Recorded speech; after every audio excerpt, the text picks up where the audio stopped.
우리를 구원하시고 살리신, 우리를 사랑하시며 다시 오시 우리 주님께 영광의 박수 올려드리겠습니다.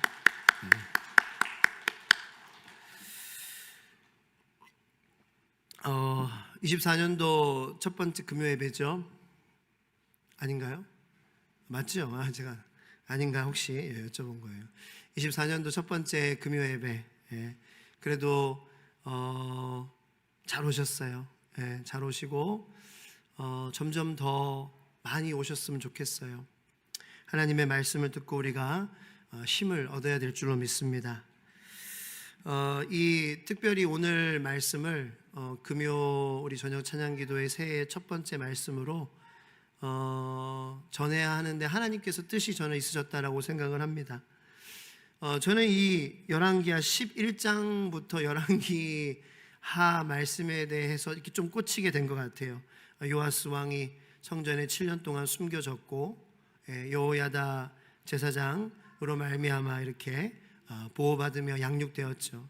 그래서 7살에 즉위한 우리 요아스 왕의 이야기가 점점 더 그 이야기뿐만 아니라 지난주 걸쳐서 두 번에 걸쳐서 11장 말씀을 전했는데 계속해서 이 전해야 되겠다라는 그러한 이 마음을 주셨는데, 또 오늘 이 말씀은 정말 우리가 신년에 우리에게 꼭 필요한 그러한 말씀이 아닌가 그렇게 생각을 해요.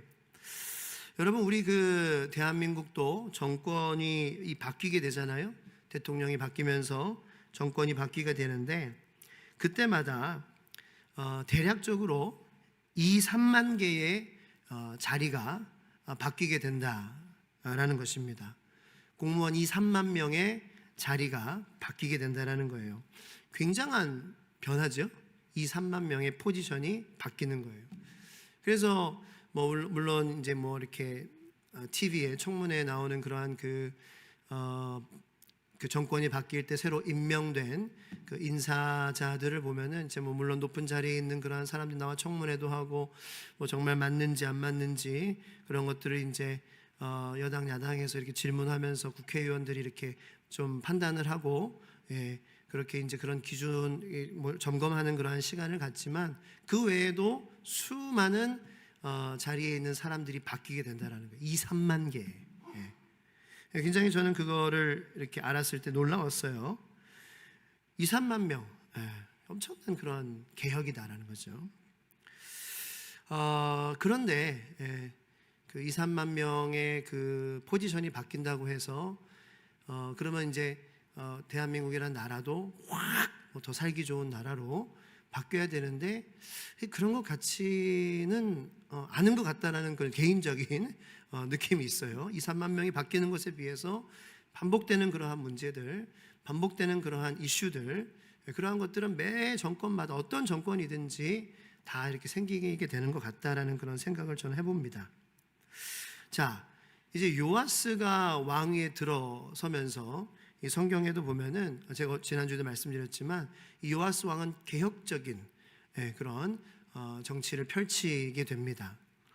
요아스가 40년 동안 왕위에 있으면서 굉장히 꽤 오랜 시간 동안 왕위에 있었던 것이죠. 어떻게 개혁을 펼쳐 나갔는지 우리가 한번 말씀을 통하여서 보기를 원합니다. 2절 말씀을 1절 2절 말씀은 다 같이 한번 읽어보겠습니다. 다시 한번 시작. 예후의 제7년에 요아스가 왕이 되어 예루살렘에서 40년간 통치하니라. 그의 어머니의 이름은 시비아라. 부엘세베 사람이더라. 요아스는 제사장 여호야다가 그를 교훈하는 모든 날 동안에는 여호와 보시기에 정직히 행하였으되. 여기까지요. 네. 제사장 여호야다가 요아스 왕을 교훈하는 날 모든 날 동안에 여호와께 보시기에 정직히 행하였다, 이렇게 기록이 되어 있어요. 여호야다가 무엇을 가르쳤을까요? 신명기 17장에 그 내용이 잘 나와 있습니다. 신명기 17장을 여러분들 한번 펴보셨으면 좋겠습니다. 신명기 17장을 피면은요, 우리가 16절을 읽을 건데 16절을 읽기 전에 하나님께서 모세에게 14절하고 15절 보면은 이렇게 모세에게 명령하고 있어요. 일단 제가 화면에는 16절을 준비해 달라고 했는데 14절 15절은 준비하진 않았어요. 그런데 17장 신명기 14, 15절 말씀을 여러분 피셨으니까 다 같이 한번 읽어보겠습니다. 내가 내 하나님 여호와께서 내게 주시는 땅에 이르러 그 땅을 차지하고 거주할 때에 만일 우리도 우리 주위의 모든 민족들 같이 우리 위에 왕을 세워야겠다는 생각이 나거든 반드시 내 하나님 여호와께서 택하신 자를 내 위에 왕으로 세울 것이며 내 위에 왕을 세우려면 내 형제 중에서 한 사람을 할 것이요 내 형제 아닌 타국인을 내 위에 세우지 말 것이며 거기까지요. 자, 이거는 이스라엘 백성들이 하나님에게 우리에게 이제는 인간 왕을 달라라고 요구하기 훨씬 전에 하나님께서 미리 모세에게 주시는 말씀이었어요. 즉 하나님께서는 이스라엘 백성들이 나중에 왕을 요구할 것이라는 것을 알고 계셨다 모르셨다? 계셨다라는 거죠. 하나님은 모든 것을 다 알고 계세요. 이스라엘 백성이 사무엘 선지자로 만족하지 않고 사무엘 다음에 우리는 진짜 왕이 필요하다. 왜냐하면 여기 봐, 주변 가나안 여기 모든 족속들 다 왕이 있잖아. 그래서 하나님께서 야, 너 백성들이 이스라엘 사람들이 거주할 때에 가나안에서 그 주위의 모든 민족들 같이, 그죠? 그 주변 민족들 보고 이스라엘 백성들이 컴플레인하기 시작합니다. 우리도 왕이 있어야 된다. 하나님께서 그걸 미리 아시고 이제 모세 그리고 아론 제사장들, 그 아론의 제사장들 후손들에게 그럴 경우에 왕을 이런 사람을 세우고 그리고 왕에게 이러한 교육을 해라라고 미리 말씀해 주셨다라는 거예요. 그래서 어떠한 하나님께서 교육을 왕에게 하라고 하셨는지 그 16절에부터 이제 기록이 되어 있어요. 16절 말씀 다 같이 한번 읽겠습니다. 시작. 그는 병마를 많이 두지 말 것이요 병마를 많이 얻으려고 그 백성을 애굽으로 돌아가게 하지 말 것이니 이는 여호와께서 너희에게 이르시기를 너희가 이 후에는 그로 다시 돌아가지 말 것이라 하셨음이며. 네, 아멘. 자, 병마를 많이 두지 말게 해라. 병마를 다른 나라에서도 빌리지 말아라. 이러한 말씀이죠. 이 말씀을 왜 하나님께서 하셨을까요? 병마를 많이 둔다라는 것은, 내가 병마를 많이 둔다라는 것은 이 나라를 지켜주시는 안보의 주체가 누구냐에 대한 문제입니다. 나라를 지켜주는 것은 하나님이십니다. 할렐루야.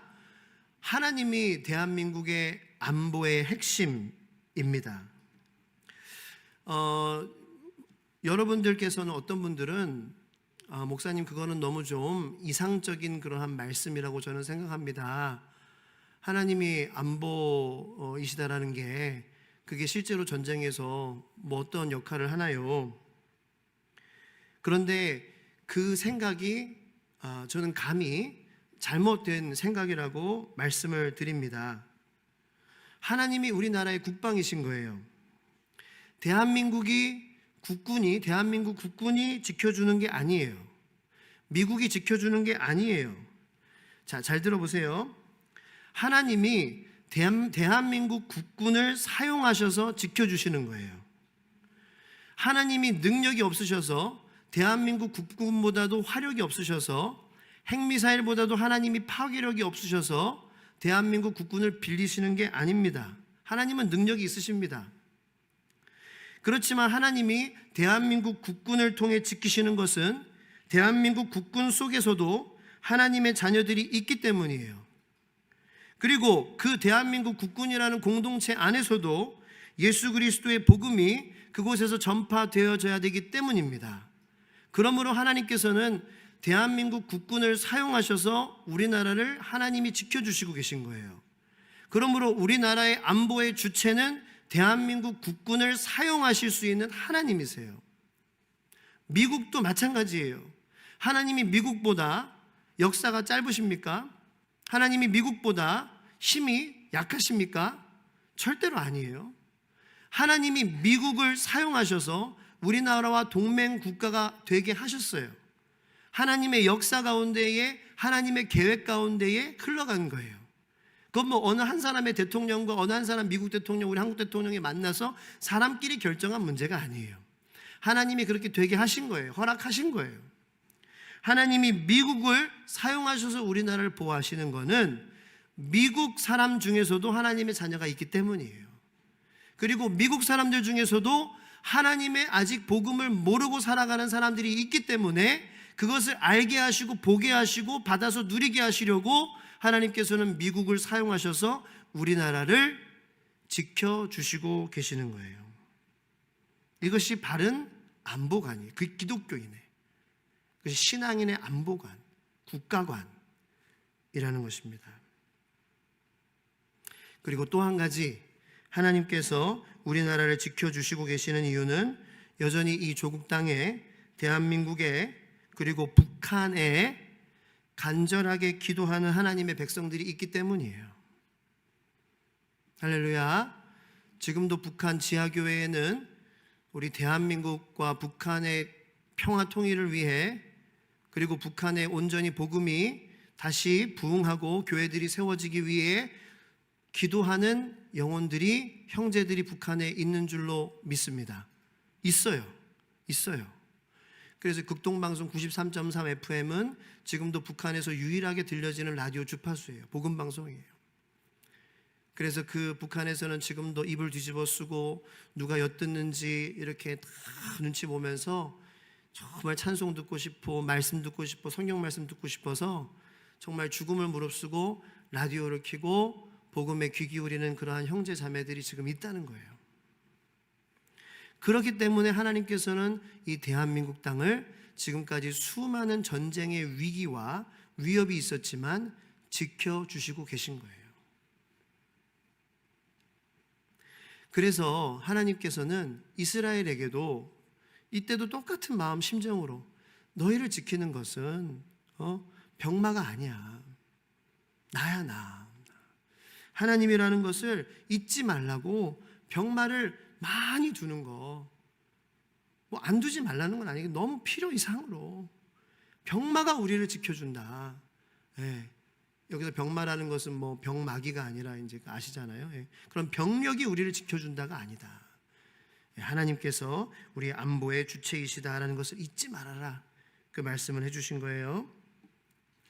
또 17절 말씀, 그 밑에 하나님께서 두 번째 지침을 주신 거예요. 자, 읽어보겠습니다. 시작. 그에게 아내를 많이 두어 그의 마음이 미혹되게 하지 말 것이며 자기를 위하여 은금을 많이 쌓지 말 것이며, 여기 두 번째, 세 번째 지침이 다 들어가 있습니다. 자, 그래서 이제 정리를 한번 해볼게요. 세 가지 지침입니다. 이거를 그러니까 여호야다가 요아스 왕에게 가르쳤던 거예요. 그죠? 자, 첫 번째, 병마를 많이 두지 말아라. 아내를 많이 두지 말아라. 세 번째, 자기를 위해 은금을 많이 쌓지 말아라. 하나님께서는 아마 한 왕을 염두에 두시고 이 세 가지를 말씀하시지 않았을까라는 생각을 해요. 여러분 어떤 왕이신 것 같아요? 어떤 왕인 것 같아요? 솔로몬, 맞아요. 이 세 가지 지침 모두 솔로몬 왕 때에 와장창 다 깨져버려요. 솔로몬 왕 때에, 솔로몬은 여기 신명기에 하나님께서 병마에 말씀하실 때 16절에서 애굽으로 돌아가게 하지 말 것이니 라고 말씀하셨어요. 그러니까 여기서 저는 두 가지 더블 미닝이라고 생각하는데, 애굽으로 돌아간다라는 것은 다시 종살이 한다라는 거예요. 그죠? 그 의미가 있고, 솔로몬이 병마를 어디에서 수입해 왔냐면요, 애굽에서 수입해 왔어요. 솔로몬 시대 애굽에서 어마어마한 병력을 수입해 왔어요.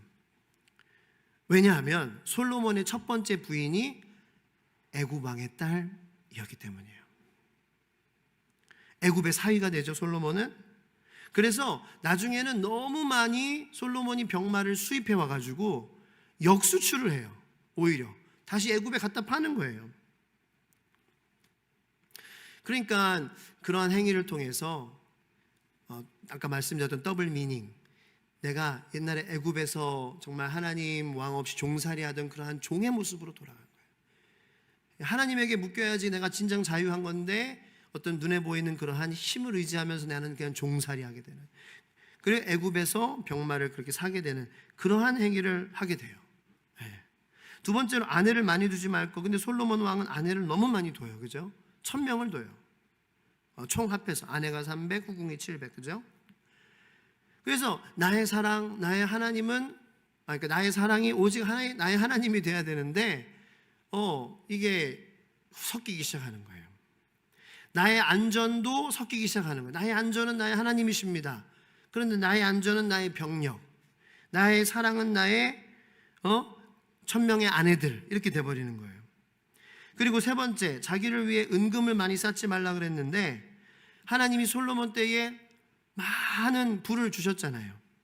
그러면 그것을 하나님을 위해서, 복음을 위해서, 하나님의 사랑을 주변 나라들에게 전하기 위해서 사용해야 되는데, 그것을 뭐 성전에 이렇게 막 하나님 거를 꾸미는 것까지는 괜찮아요.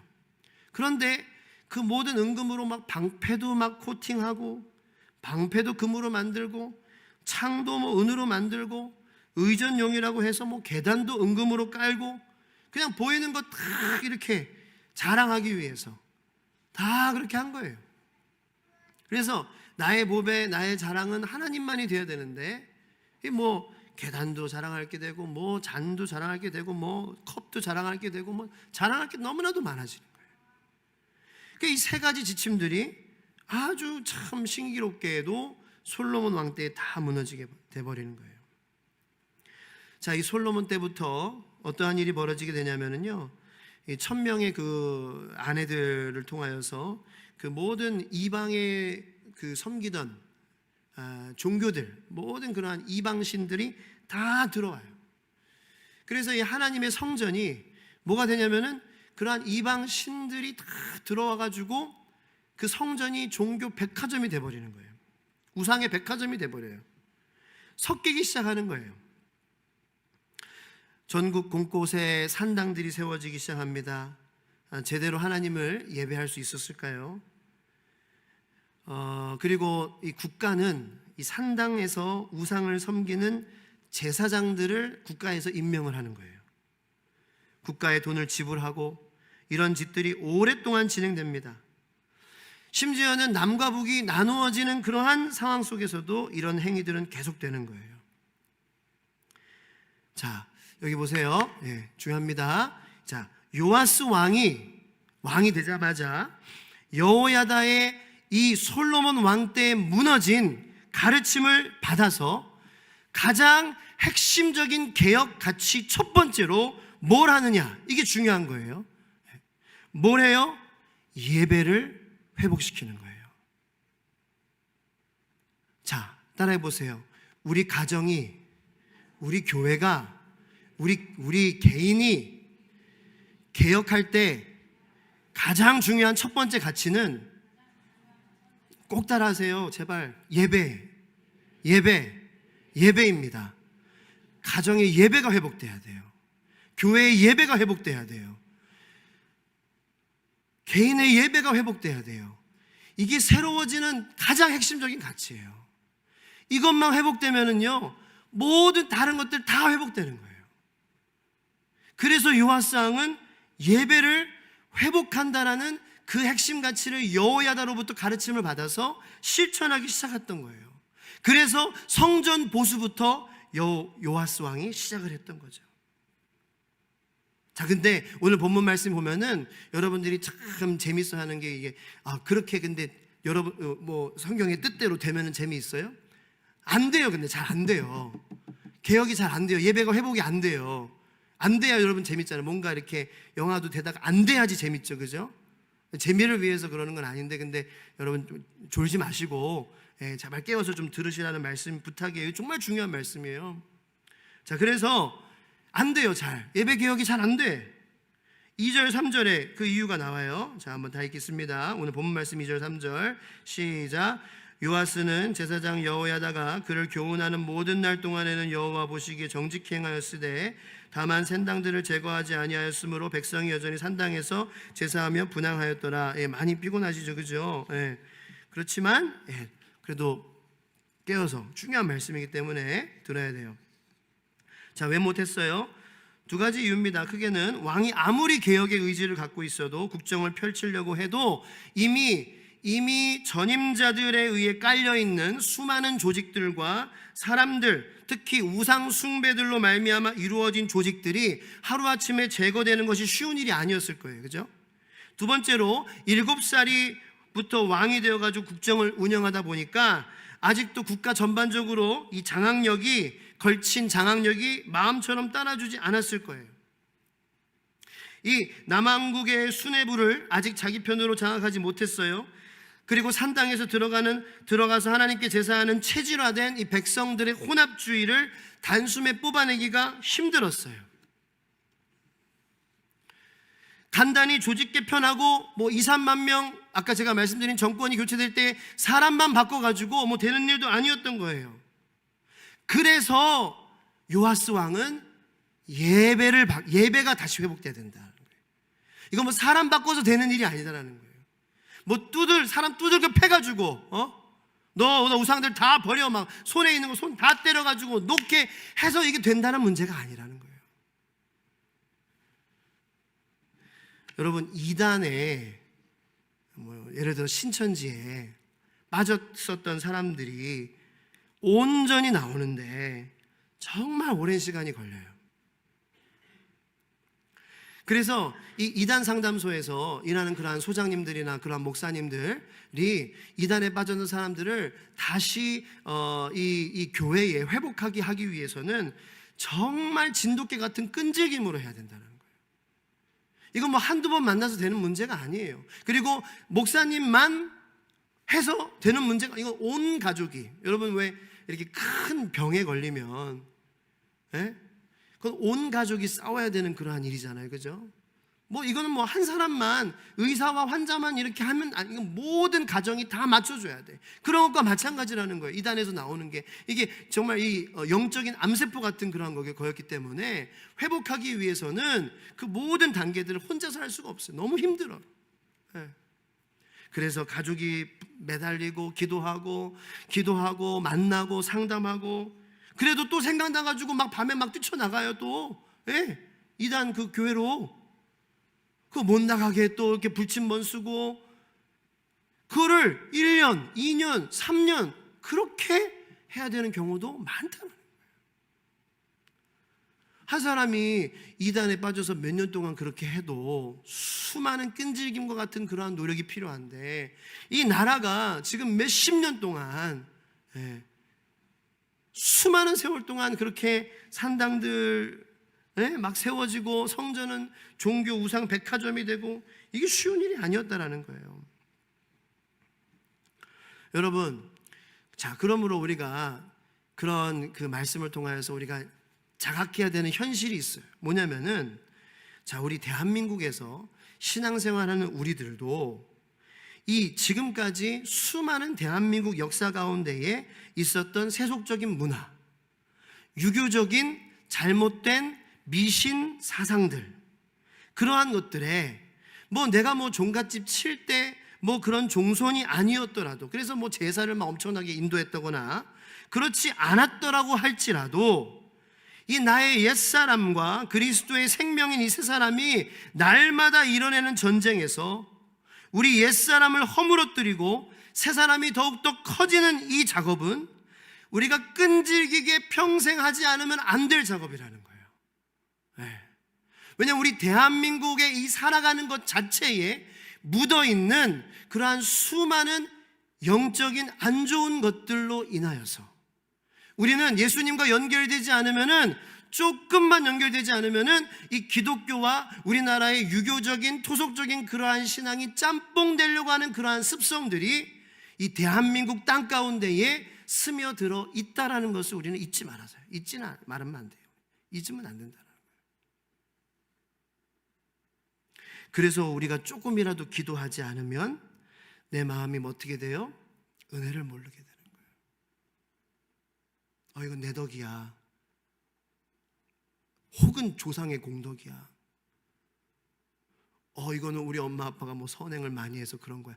이런 생각으로 조금만 기도하지 않으면은 이건 하나님의 은혜야, 하나님의 주권이야, 하나님의 섭리야, 하나님의 과거, 하나님의 현재, 하나님의 미래야. 모든 영광, all glory to God. Alpha and Omega belongs to God. Beginning and the end, 처음과 나중, only belongs to you and only you. 이 고백이 안 나오게 되는 거예요. 대한민국에 깔려있는 그러한 우리도 모르게 우리의 마음을 젖게 만든 세속주의, 명예주의, 물질 만능주의, 유교주의, 미신주의, 토속신앙주의. 나는 그런데 별로 참관하지 않았어요. 물론 저희 집도 이제 아버지 쪽은 제사를 지금도 드리시고 그런 게 있죠. 그런 게 영향이 없지 않아요. 그래서 우리 대한민국 사람들은 늘 그래서 계속 기도했었어요. 사실 그것이 우리의 1세대 우리 성도님들, 신앙의 선배님들이 정말 눈물 흘려서 회개한 그러한 주요 회개 요인이었다라고 저는 생각을 해요. 근데 그것이 그들이 회개했을 때는 그들로부터 그 회개했을 때 하나님께서 은혜를 부어주시고 하셔서 그들을 통하여서 많은 부흥이 이루어졌는데 우리의 착각은 뭐예요? 우리 부모님이 그렇게 기도했으니까 난 그렇게 기도할 필요 없어 라는 생각들이 우리들에게 기도하지 않게 하려고 하는 많은 생각들 중에 하나가 아닐까 생각하는 거예요. 자, 하지만 이 기도하는 것은 모든 성도들의, 모든 문화마다 근데 그런 건 다 있어요. 뭐 대한민국뿐만 아니라 뭐 대한민국 제 나라인데 제가 제 나라만 디스하고 싶겠어요? 그런 건 아니고 모든 나라에 그 옛사람을 주장하려고 하는 각 고유의 문화가 있고 고유의 신이 있고 고유의 토속신앙이 다 있는 거예요. 어떤 나라는 좀 특이하게 그런 토속신앙이 좀 더 세기도 해요. 아프리카처럼. 그래서 조금이라도 우리는 기도하지 않으면 안 되는 존재가 우리 모두 다 같은 인간이라는 것입니다. 자, 4, 5절, 6절 말씀을 다 같이 읽겠습니다. 자, 4, 5절, 6절 시작. 요아스가 제사장들에게 이르되 여호와의 성전에 거룩하게 하여 드리는 모든 은 곧 사람이 통용하는 은이나 각 사람의 몸값으로 드리는 은이나 자원하여 여호와의 성전에 드리는 모든 은을 제사장들이 각각 아는 자에게서 받아들여 성전의 어느 곳이든지 파손된 것을 보거든 그곳으로 수리하라 하였으나 요아스 왕 제23년에 이르도록 제사장들이 성전에 파손한 데를 수리하지 아니하였는지라. 23년 동안 왜 수리하지 않았을까요? 일단은 이스라엘 백성들의 신앙이 무너져 있었어요. 그죠? 산당들이 정말 많고 그렇기 때문에 하나님만 예배하는 이스라엘 민족이 아니었어요. 자, 그러니까 이 성전에서 드리는 헌금도 제대로 드려지지 않은 거예요. 자, 4절에 보면은 요아스가 4절 다시 한번 읽을게요. 시작. 요아스가 제사장들에게 이르되 여호와의 성전에 거룩하게 하여 드리는 모든 은 곧 사람이 통용하는 은이나 각 사람의 몸값으로 드리는 은이나 자원하여 여호와의 성전에 드리는 모든 은을. 자, 여기 세 가지 종류의 성전의 헌금, 드려지는 헌금의 종류가 나와요. 11조 빼고. 자, 첫 번째는 여호와의 성전에 거룩하게 하여 드리는 모든 은이라는 거예요. 성전에 드리는 헌금 세 종류에 대해서 잠깐 설명을 안 할 수가 없어요. 자, 첫 번째는 누구나 드리는 헌금입니다. 만 20세 이상이면은 드리는 헌금이 있었어요. 이거는 모든 사람이 드리는 헌금이에요. 이거는 반세겔씩 만 20세 이상이면 다 드렸습니다. 그것이 첫 번째 여호와의 성전에 거룩하게 하여 드리는 모든 은이었어요. 자, 그 다음에 각 사람의 몸값으로 드리는 은, 이거는 뭐냐? 이거는 각 사람이 성전에서 드리는 성전세예요. 이거는 20세 이상 남자 경우에는 60세 이하, 남자는 은 50세겔, 여자는 은 30세겔을 의미해요. 세 번째는 자원하여 여호와의 성전에 드리는 모든 은. 세 번째는 자원하여 드리는 감사 예물이었어요. 자원해서 내가 voluntary 드리는 offering이었어요. 자, 여기서 11조가 빠져요. 왜 빠지냐? 그것은 제사장과 레위인의 생활비가 되기 때문인데 이 26년 동안, 그리고 이 요아스의 처음 26년 동안, 그리고 그 훨씬 전부터 이 11조가 제대로 백성들로부터 드려지지 않았던 거예요. 그래서 제사장들의 생활비가 없었어요, 거의. 그렇기 때문에 이 11조가 제대로 거둬지지 않고 있는 상황에서 이 제사장들은 첫 번째 누구나 드리는 헌금, 그리고 두 번째 성전세, 세 번째 자원하여 드리는 그 감사 예물, 그 세 가지만으로도 생계를 유지하기가 버거웠던 거예요. 그래서 요아스 왕이 성전을 다시 수리하라라는 개혁의 명령을 내렸음에도 불구하고 아직 이 백성들의 그 신앙이 회복되지가 않으니까, 헌금이 제대로 드려지지 않으니까 이 제사장들이 뭐 물만 먹고 살 수 없잖아요. 생활을 해야 되고 자녀도 양육해야 되고 그렇게 해야 되는데, 그거를 지금 이 세 가지 종류의 헌금으로 해왔던 거예요. 네. 이건 여러분들이 좀 이해를 하시면서 읽으셔야 되는 그런 부분이에요. 네. 제사장들이 지금 헌금이 없으니까 요 세 예물로 했기 때문에 26년 동안 수리가 23년 동안 되지 않았었던 거예요. 그래서 이제 5절 말씀을 보면은, 이게 새 번역으로 보면은 조금 더 이해가 쉬워요. 5절 말씀 밑에가 새 번역인데 한번 새 번역으로 한번 읽으시면서 위의 말씀을 한번 비교해 보시기 바랍니다. 읽겠습니다. 시작. 제사장들이 각 담당 회계로부터 받아서 성전에 수리할 곳이 발견되는 대로 그 수리할 곳을 모두 고치도록 하십시오. 그래서 제사장들에게 맡겼어요. 담당 회계라는 것은 뭐 예를 들어서 뭐 우리도 교회가 운영위원회가 있잖아요. 운영위원회가 있잖아요. 그래서 뭐 헌금의 종류가 뭐 머릿돈 헌금이 있고 뭐 선교 헌금이 있고 이렇게 있어요. 그런데 그거를 회계로부터 그 감사 헌금 회계, 머릿돈 헌금 회계, 뭐 선교 헌금 회계로부터 받아가지고 거기에 맞게 써야 되는데 생활비가 없으니까 그걸로 생활비를 충당을 한 거예요. 자, 그래서 요아스 왕이 이렇게 7절에 23년 동안 이루어지지 않았던 것들에 대해서 다시 명령을 내려요. 7절 말씀 새 번역으로 다시 한번 읽겠습니다. 시작. 요아스 왕이 여호야다 제사장과 다른 제사장들을 모두 불러서 그들에게 말하였다. 어찌하여 아직 성전에 수리할 곳을 고치지 않고 있습니까? 이제는 더 이상 담당 회계로부터 돈을 받아두지 말고 성전을 수리하는 데 쓰도록 직접 넘기게 하십시오. 자, 오늘 이 설명은 이제 어려웠지만 지금까지 어려웠는데 다 끝났어요. 예, 잘 참으셨어요. 그래서 요아스 왕은 23년 동안 지금 성전이 제대로 수리가 되지 않고 있는 것에 대해서 지금 다시 문제를 바로 잡으려고 하는 거예요. 이제 그 담당, 그러니까 이제 개혁 개정에는 아는 자들, 그러니까 아는 자리라고 나오니까 우리는 잘 모르잖아요. 근데 이 아는 자들은 담당 회계예요. 그래서 우리 교회가 하는 것처럼 뭐 선교 헌금에 들어온 것은 선교에 쓰게 하고, 건축 헌금은 건축에 쓰게 하고, 감사 헌금은 감사를 표현하는데 그렇게 해서 뭐 쓰게 하고, 그렇게 맡기라는 거예요. 그러니까 이제 이거는 제사장들의 뭔가 헌신도 필요하겠죠. 이제 11조가 아니면 수입이 없는데, 11조가 아니면 뭐 수입이라기보다 이 생활을 할 수가 없는데, 하지만 이 여호야다도 23년 동안 이제 그렇게 되지 않았던 것에 대해서 어떤 마음을 가졌는지는 자세히는 모르겠지만, 뭔가 이제는 요아스 왕도 30살이에요. 그죠? 이제는 성장했어요. 온전한 진짜로 성인이고, 그렇기 때문에 요아스 왕이 담대하게 여호야다의 그러한 물론 마음이 이제 그런 생활고의 제사장이지만 그래도 인간이기에 많이 그렇겠지만, 그래도 담대하게 자기를 가르쳤던 스승임에도 불구하고 이거는 정말 중요한 문제기에 딱 말을 하는 거예요. 예배가 회복이 돼야 되는데, 자, 왜 이렇게 요아스가 힘든 결정, 성전 보수의 이 개혁의 핵심 가치를 걸었을까라는 거예요. 백성들의 예배가 혼잡해져서 그 예배가 무너졌기 때문이에요. 자, 왜 그러냐면 이제 다음 주에 이어서 볼 건데, 지금 상황을 보면은 지금 성전 안에, 성막 안에, 그리고 지성소 안에 있어야 될 무언가가 지성소 안에 없이 따로 떨어져 있어요. 그게 뭘까요?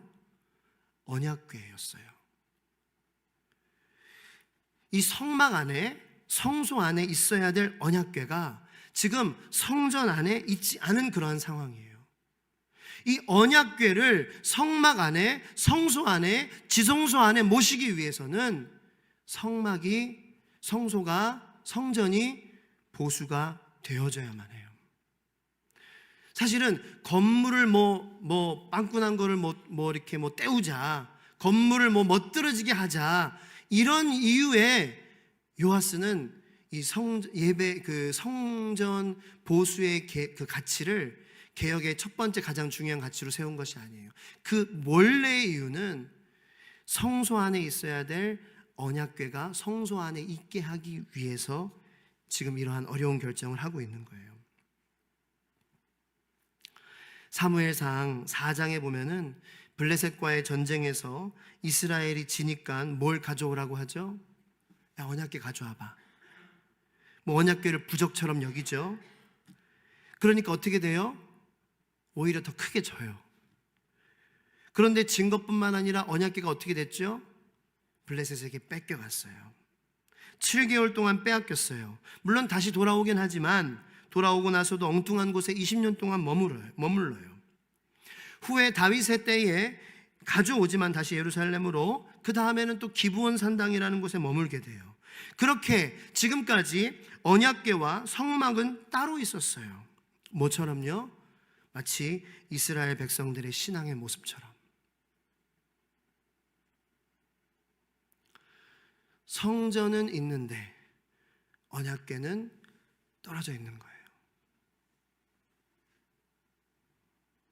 우리의 지금 마음은 어때요? 교회 안에 있어요? 그런데 여러분 하나님 안에서 살아가고 계신가요? 우리 그런가요? 내가 이 교회 안에 있지만 제 안에 예수님께서 왕으로 계신가요? 주님과 온전히 하나인가요? 이스라엘 백성은 성막 안에 있어도 그들의 마음은 하나님에게 온전히 가 있지 않았었던 거예요. 우리들도 그럴 때가 많아요. 네, 저도 그래요. 이거는 제가 여러분들 마음 이렇게 찔리게 일부러 만들려고 만드는 그런 얘기가 아니에요. 정말 저도 그럴 때가 많아요. 교회 안에 있지만 마음은 딴 데가 있어요. 자, 그런데 그거의 위험성을 우리가 알아야 된다는 거예요. 그럴 때에 이 이스라엘 역사를 보면 그럴 때에 어떤 일이 일어났냐? 자, 마귀와 사탄은 그 기회를 절호의 찬스로 봐요. 아, 저 사람이 몸은 성막 안에 있지만, 몸은 교회 안에 있지만 그의 마음의 중심, 언약궤는 다른 곳에 있구나. 이건 아주 마귀, 사탄에게 좋은 그러한 찬스예요. 그런 사람의 마음속에 어떤 생각을 마귀가 주입하기 시작했어요. 어떤 생각이냐? 하나님의 성소 안에 산당을 꾸려서 분향할 수 있다는 생각을 삐집어 들어 가지고 온 거예요. 하나님의 성소지만 산당을 꾸려서 분향을 할 수 있구나. 자, 이 의식이 우리가 코로나를 지나면서 3년 동안, 물론 우리는 한 주일만 빼고 계속 이곳에서 예배를 드립니다. 광고를 했지요. 하지만 동시에 또 비대면 예배인 영상 예배도 송출을 하고 교회 학교에서도 매주 교회 학교 영상 예배를 찍어서 올렸어요. 어쩔 때는 그거를 가지고 저도 전도사님들을 칭찬하기도 하고, 정말 수고 많았다, 잘했다, 정말 전도사님들 없었으면, 목사님 없었으면 힘들 뻔했다, 정말 수고하고 잘한 거다. 맞아요. 열심히 그래도 하려고 한 거, 그래도 모든 성도님들에게 다 예수님을 알리기 위해서 하려고 한 건 잘한 거예요. 자, 그런데 모든 것에는 다 양면이 있잖아요. 그죠? 3년 동안 대면, 비대면, 영상, 현장 이런 것들을 우리가 갈등하면서, 심지어는 현장에 나오는 분들도 아마 갈등한 분들이 계셨을 거예요. 왜냐하면 저도 갈등하면서 예배 인도한 적이 많았거든요. 그러면서 슬그머니 내 마음은 내 육체는 성전 안에 있지만 내 마음, 언약궤는 딴 데 가 있는 그러한 적이 많았었어요. 코로나 때에. 그럴 때 슬그머니 우리 안에 들어온 세속적인 가치들이 틀림없이 있을 거예요. 정말 우리가 과거에는 이 주일에 예배에 진짜 우리 서로 대면해서 만나서 서로 함께 교제하고 섬기고 예배드리고 이런 것을 우리가 이런 것만 상상했었어요. 정말 모여서 뜨겁게 기도하고 서로 침튀기더라도 서로 지지고 볶고 그것밖에 몰랐었어요. 그런데 어느새 코로나라는 그러한 3년의 기간을 우리가 지나면서 우리의 마음이 하나님과 온전히 하나가 되는 그러한 것들을 방해하는 요소들 가운데에서 슬그머니 들어온 예배의 의식들이 아마 있을 거예요. 좀 바쁜 일이 있거나 집안에 좀 이머전시한 그러한 상황이 있으면은 한 주 정도는 빠지고 영상으로 대체해도 괜찮아. 이거는 제가 인간적으로 목사로서는 거기에 대해서 막 그렇게 뭐라고 왜 그러셨어요? 저는 사실 잘하셨어요. 네, 잘하셨어요. 영상으로라도 예배 드려주셔서 감사해요. 그런데 그것을 그 당사자는 본인은 점검해 봐야 된다는 거예요. 왜냐하면 분명히 예전에는 내 마음 가운데에 허락이 되지 않는 부분이었거든요. 나는 분명히 어떤 일이 있어도 정말 내가 그 주일을 사모하고 안식일을 사모하고 정말 교회 가서 예배드리는 그날은 이 세상에 어떠한 일이라도 진짜 지진이 나고 화산이 터지고 막 진짜 땅이 갈라지는 그러한 상황이 아니고서는 나는 절대로 교회 안 가는 것을 상상할 수가 없어 라고 생각했던 그러한 사람들조차도 이 코로나 때 어떤 일이 벌어졌냐, 몸은 있지만 마음은 다른 곳에, 성막 안에 있지만 언약궤는 다른 곳에 이 틈을 마귀가 타서 우리 안에 이러한 이 세속적인 가치들이 이 예배라는 하나님을 만나는, 하나님의 온전한 지배를 받는, 하나님의 말씀으로 우리가 먹고 사는, 우리의 영이 살아서 영혼이 잘됨 같이 범사에 잘 되는 그러한 복을 누리게 하는 그러한 부분에까지 마귀가 침투하고 들어올 수 있다는 걸 우리는 자각해야 된다는 거예요. 그래서 우리가 개혁이 필요한데 이 개혁의 온전한 첫 번째 가치는 예배의 의미, 예배의 의미는 그 예배 받으시는 대상 되시는 하나님이 어떠한 분이신가라는 깊은 고민과 그러한 고찰에서부터 시작되어야 된다는 거예요. 하나님이 기뻐 받으시는 예배는 어떠한 예배인가? 내 기준에서 생각하는 것이 아니라 내 이머전시니까, 내가 그렇게 편하니까, 코로나 때문에 그러한 것이 일어났으니까 그렇게 하는 거 괜찮겠지, 이게 아니라 성막 안에 있어야 될 언약궤가 거기에 있느냐, 내 안에 계셔야 될 하나님이 정말 내 안에 계시느냐, 그것이 문제지. 있어야 될 하나님이 안 계시니까 성소 안에서 분향을 펴놓고 산당을 져놓고 분향을 펴놓는 그러한 행위, 그러한 행위가 오케이의 행위로 여겨지게 되는 그러한 일들이 이스라엘에서 일어났다는 거죠. 즉 이스라엘 백성들은 하나님과 떨어졌기 때문에, 내가 분리되면 안 된다고 제가 말씀드리는 건, 연말에도 분리되면 안 됩니다. 우리 예수님과 연결되어 있어야 됩니다. 포도나무십니다. 우리는 가지입니다. 연결되지 않고는 우리가 열매를 맺을 수 없습니다. 근데 이 열매를 맺고 안 맺고의 문제보다도 이것은 진짜 생명과 죽음의 그러한 가치에 대한 거라는 거예요. 왜냐하면 연결되지 않으니까 이 이스라엘 백성들은 지금 껍데기만 붙들고 사는 거예요. 여호와만 예배해도 해나 바알도 예배하면 되지 뭐. 이렇게 예배해도 예배지 뭐. 저렇게 예배해도 예배지 뭐. 이러한 식으로. 물론 이 형식만이 중요한 건 아니에요. 그런데 이 물도 이 컵이라는 이 어떤 형식에 담겨져야지 마실 수가 있어요. 물론 형식이 없어도 수돗물 틀어놓고 이렇게도 마실 수 있죠. 그런데 맨날 이렇게 마시면 좀 그렇잖아요. 보기 흉하죠, 그죠? 별로 안 흉하시나 봐요. 다 집에서는 다 이렇게 싱크대에서 다 이러고 마시나 봐요. 맨날 이렇게 마시면 안 되잖아요. 때로는 이 형식도 필요해요. 그게 일주일에 한 번 주일 우리가 최소로 지키는 거예요. 하지만 수요일 저녁에도 금요일 저녁에도 그 하나님께서는 그러한 그릇을 우리에게 주신 거예요. 하나님의 은혜가 받아지는 그 형식, 그 그릇. 그래서 우리가 그 그릇 안에 또 이제 우리의 몸만 있으면 안 되겠죠. 그 그릇 안에 하나님의 은혜가 임하니까 그 하나님의 임할 은혜를 사모하면서 그러한 형식 가운데서 제대로 된 형식을 우리가 갖추고 예배하는 그 진정한 예배가 지금 요아스가 개혁하려고 하는 예배고, 그것이 회복돼야 잘못된 형식의 그러한 예배들, 성소 안에 산당이 지어지고 분향이 올려지는 그러한 모든 잘못된 형식은 제대로 된 형식으로 원형으로 본형으로 돌아가야 회복이 된다라는 것을 우리에게 말씀해 주고 계신 줄로 믿습니다. 할렐루야. 마지막 한 말씀만 읽고 다 같이 기도하겠습니다. 히브리서 9장 10절 말씀이에요. 다 같이 한번 읽겠습니다. 시작.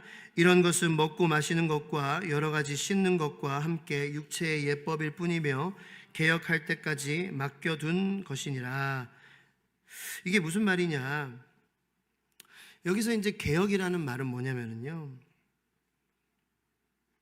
예수님만 남겨질 때까지가 개혁이에요. 개혁. 우리 주 예수 소망교회가 신년이라 조직도 어느 정도 개편하고 인사 이동도 있어야 하고 그랬어요. 그런데 조직을 개편하고 사람을 개편하는 것이, 바꾸는 것이 진정한 개혁이 아니라는 거예요.